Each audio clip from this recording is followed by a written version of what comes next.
Good morning students, स्वागत है आपका। Welcome to your biology success classes. आज हम देखेंगे आयतन प्रतिशत। द्रव्यमान प्रतिशत वाला मैंने आपको कल करा दिया था। आयतन प्रतिशत का हम आज पढ़ेंगे। तो इसको हम इंग्लिश में बोलते हैं weight volume by volume percentage. वो था आपका मास परसेंटेज, ये है आपका वॉल्यूम परसेंटेज।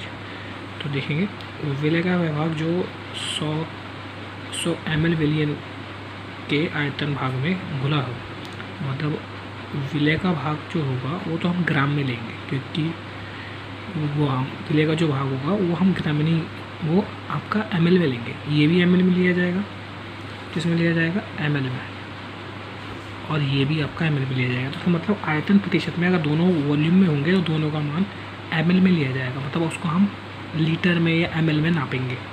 और आपका वेट बाई वेट में होगा तो उसे हम नापेंगे किसमें? ग्राम में नापेंगे। कल ग्राम में था सब, आज यहाँ पर ml में मिलेगा। ये ml में आएगा तो ये भी ml में आएगा। तो ml में घुला हुआ विलय का विभाग जो कितने में उपस्थित हो, 100 ml विलयन में उपस्थित हो या घुला हो, तो वो कहलाता है आपका आयतन प्रतिशत, या उसे हम आयतन प्रतिशत भी कहते हैं। अब हम इसका एक एग्जाम्पल देख के हम समझेंगे इस बात को कैसे क्या समझा जा सकता है।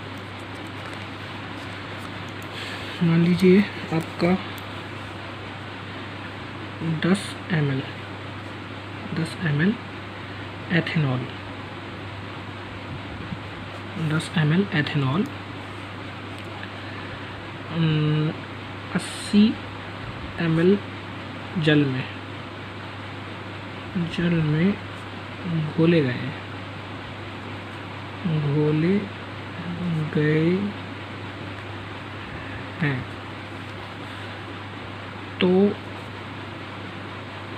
तो आयतन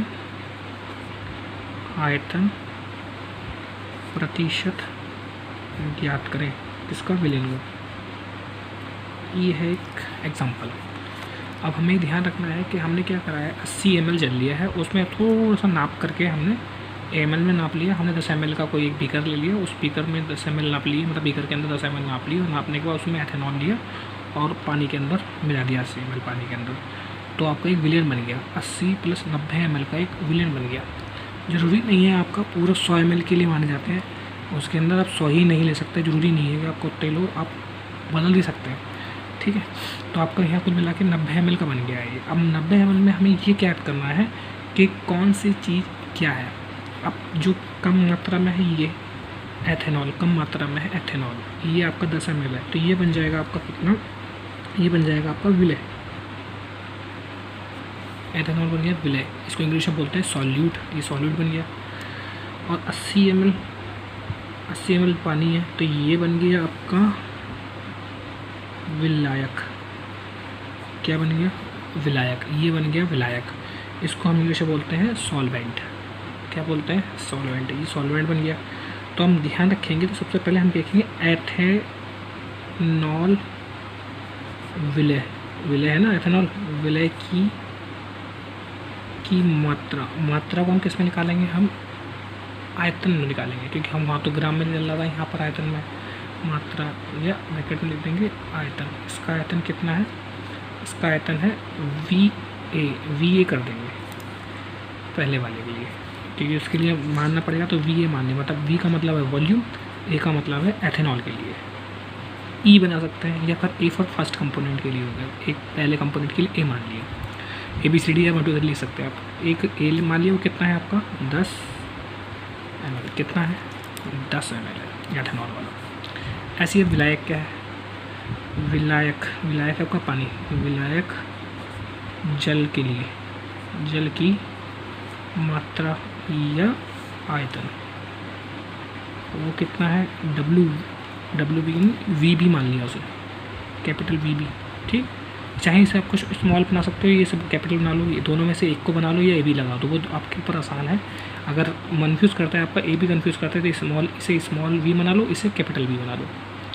अब ये बन गया है आपका VB कितना है? VB है आपका 80 ml, जो मुझे सूटेबल लगता है, मुझे तो ये अच्छा लगता है, इसलिए मैंने ये बनाया, ठीक है। ये हो गया आपका 80 ml। अब 80 ml में हम क्या करेंगे, इसका फॉर्मूला बनाएंगे आयतन प्रतिशत का। तो आयतन प्रतिशत निकालने का फॉर्मूला है आपका, इसको वॉल्यूम बाई वॉल्यूम, इसमें ये हमेशा नीचे वाला जो कैपिटल बनेगा ऊपर वाला स्मॉल बनेगा। वॉल्यूम बाई वॉल्यूम परसेंटेज निकालने की तरीका है, जिसका हमें निकालना है उसको हम ऊपर लेंगे। तो मान लीजिए अगर मान लीजिए निकालना है मुझे किसके लिए, विलय का आयतन प्रतिशत निकालना है, तो मैं ऊपर लूँगा आपका विलय का आयतन या विलय का वॉल्यूम ऑफ सॉल्यूट। नीचे आपका है विलायक का आयतन, विलायक का आयतन प्लस विलय का आयतन, विलय का आयतन मतलब विलय और विलायक का हम दोनों को जोड़ देंगे। विलय का आयतन प्लस विलायक का आयतन दोनों को जोड़ दिया जाएगा, गुणा 100 हो जाएगा। ये आपका formula.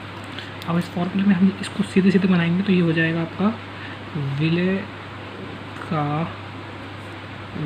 Volume by volume percentage equal to कितना हो जाएगा, विलय का आयतन। तो विलय का आयतन हमने माना कितना था, विलय का आयतन हमने माना था VA, क्या माना था VA अपॉन हमने क्या माना था, विलायक और विलय का दोनों को जोड़ेंगे तो विलायक का क्या माना गया है, विलायक का माना गया है आपका VB, तो हम विलय और VB को जोड़ देंगे, विलय का आयतन प्लस विलायक का आयतन गुणा कर देंगे 100 से।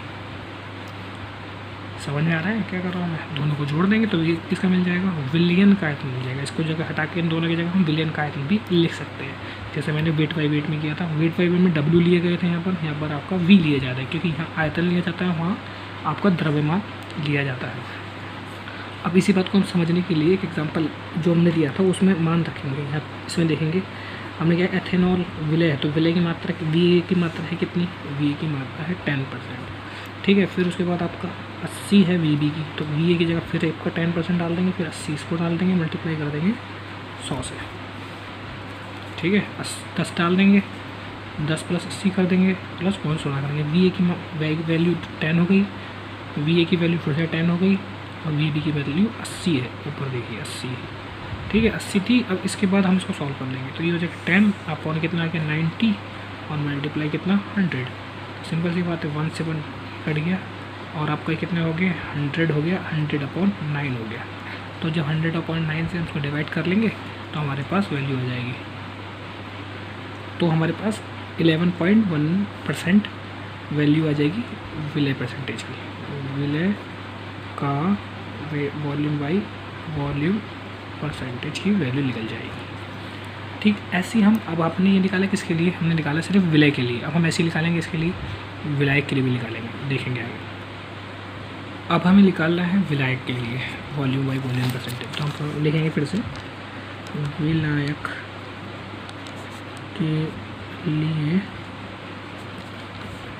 के लिए आयतन प्रतिशत निकालने का फिर वही फॉर्मूला है जिसका निकाल रहे हैं। सिंपल सी बात है, हम उसको ऊपर ले लेंगे, तो ऊपर लिखेंगे विलायक का आयतन अपॉन विलियन का आयतन, दोनों को जोड़ के विलियन आ जाता है, विलियन का आयतन और गुणा कितना हो जाएगा, गुणा हो जाएगा 100, कितना हो जाएगा गुणा 100 हो जाएगा, गुणा 100 नीचे ऊपर दिखाई दे रहा, गुणा 100 हो जाएगा मल्टीप्लाई में। अब फिर वही बात, विलायक का 10% निकालने के लिए विलायक का आयतन परसेंट, विलायक का हमने क्या माना था, विलायक का जो आयतन परसेंट माना था उसे हमने माना था VB माना था। विलियन कैसे निकालता है, विलियन का निकालने के लिए विलायक और विलय दोनों जोड़ने पड़ेंगे, विलय है VA और विलायक है VB, मल्टीप्लाई कितनी पड़ेगी 100 से, सही है ना। हमने पीछे तो माने थे, इस तरीके से माने थे। तो हमारे पास VB कितना था, VB मुझे ध्यान है वो था आपका जल, वो था 80 ग्राम, देख लीजिएगा पीछे वो कितना था 80 ग्राम था, और VA जो था वो आपका 10 ग्राम था। ये तो करा था मैंने 90 ग्राम बना दिया था दोनों मिला के, तो फॉर्मूले में डाल देंगे 80 ऊपर, VA 10 प्लस 80 यहाँ मल्टीप्लाई 100, तो ये हो गया आपका 80 अपॉन कितना 90 गुणा 100।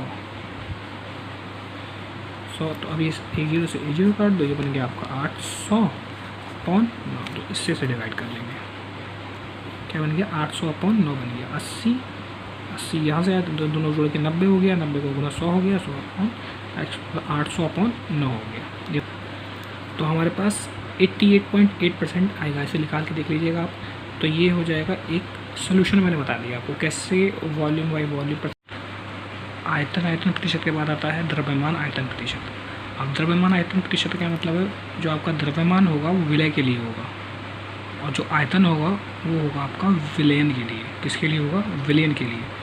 तो देखेंगे वेट बाई वॉल्यूम परसेंटेज हो जाएगा। वेट बाई वॉल्यूम का मतलब डब्ल्यू बनेगा, स्मॉल कैपिटल बनेगा आपका वॉल्यूम वी के आयतन के लिए। तो डब्ल्यू है आपका विलय के लिए और आपका वॉल्यूम है विलयन के लिए। तो देखेंगे किसी विलय पदार्थ के भार की वह मात्रा।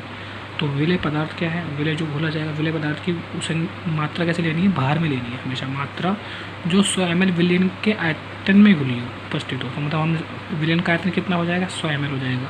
जैसे अगर मान लीजिए अगर हम चीनी को घोल रहे हैं पानी के अंदर, तो चीनी जो है वो पूरी तरीके से घुल जाती है। तो हम उससे जब चीनी को लेते हैं तो वो हम ग्राम में लेते हैं, आयतन में तो नहीं ले सकते। लेंगे तो हम ग्राम में, किस में लेंगे? ग्राम में ही लेंगे ना। अब अगर मान लीजिए ग्राम में लेंगे तो पानी किस में होगा? वो ml में होगा। मगर जब चीनी उसमें घुल जाएगी तो वो दोनों ml में हो जाएंगे, क्योंकि उनका आयतन बन जाएगा। वो आयतन बन जाएगा क्योंकि वो पानी में घुल जाएगी, पूरी तरीके से दिखाई नहीं देगी। तो वो दोनों मिलकर क्या बन जाएंगे? आपका उसके बन जाएंगे आपका द्रव्यमान आयतन प्रतिशत। क्यों? क्योंकि एक चीनी का तो द्रव्यमान होगा और विलयन जब घुलने के बाद हो जाएगा उसका आयतन बन जाएगा। इसके लिए हम एक फार्मूला बनाएंगे, देखेंगे। जैसे मैंने पीछे फार्मूला बनाता आ रहा हूँ, उसके लिए फिर फार्मूला बनाएंगे। तो हम देखेंगे द्रव्यमान आयतन प्रतिशत। द्रव्यमान आयतन प्रतिशत निकालने के लिए हम क्या करेंगे? सबसे पहले हम लेंगे केवल विलय का द्रव्यमान। इसमें आपका विलायक का अलग से नहीं निकलेगा। जैसे हमने विलायक के लिए अलग से निकाल लेते हैं, विलय के लिए ऊपर रख रहे थे विलय को, नीचे विलयन को रख रहे थे, पूरा 100 कर रहता है। फिर विलायक को रख रहे थे ऊपर, फिर नीचे विलयन को रख रहे थे, पूरा 100 कर रहता है। तो अलग अलग विलय और विलायक का निकाल लेते, जिसका निकाल लेते हैं हम उसको ऊपर रख देते थे। वैसे इसमें नहीं करना है, इसमें केवल विलय का ही निकलेगा द्रव्यमान आयतन प्रतिशत। तो विलय ही ऊपर आएगा हमेशा। विलय का द्रव्यमान अपॉन क्या होगा? विलयन का आयतन। विलयन का आयतन किसमें? मिलीलीटर में। किसमें निकालेंगे? ml में। कुछ भी ml में दे रखा हो, लीटर में नहीं, मिलीलीटर में दे रखा होगा। और गुणा कर देंगे हम कितना? गुणा कर देंगे हम 100 से। कितना कर देंगे? गुणा कर देंगे हम 100 से, गुणा कर डालेंगे। तो इस प्रकार से हमें मिल जाएगा आयतन द्रव्यमान आयतन प्रतिशत। किसका? विलय का। अब हमें एग्जाम्पल देके समझा सकता हूँ मैं। जैसे कि एग्जाम्पल में समझ लिए, देखिए मैंने बताता हूँ। 5 ग्राम नमक को 95 ग्राम जल में घोला गया।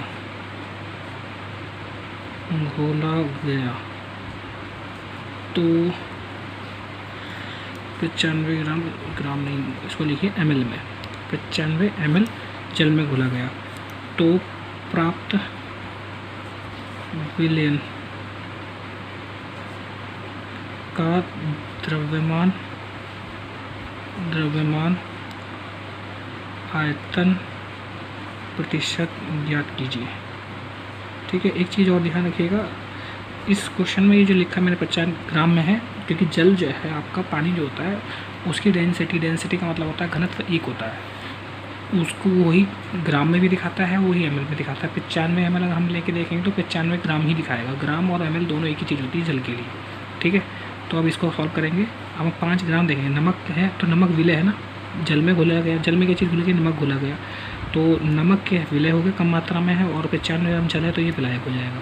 तो विलय की मात्रा लिखेंगे, विलय का द्रव्यमान लिख देंगे सीधे। विलय का द्रव्यमान कितना है?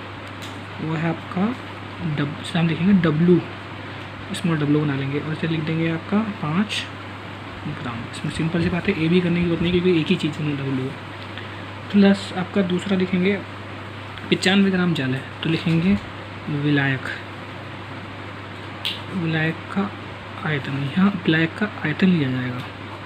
क्यों? क्योंकि वो वॉल्यूम में ना ml में है, तो इसको हम V से दिखा देंगे। तो ये कितना है? 95 ml आ गया। अब हम क्या करेंगे? वही फॉर्मूला लगाएंगे जो हमने ऊपर लगाया। सबसे पहली बात है तो निकालना है किसका? हमने विलय का द्रव्यमान आयतन प्रतिशत निकालना है। तो हम क्या करेंगे?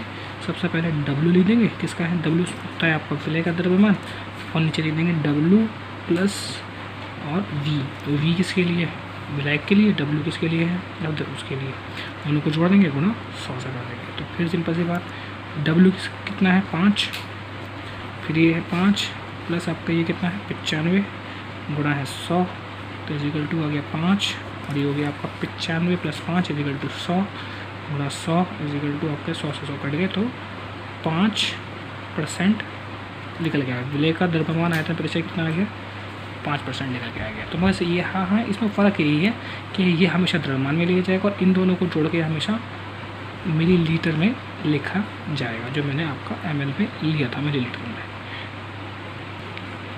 ओके, प्रैक्टिस करते रहिएगा, आगे देखेंगे अभी।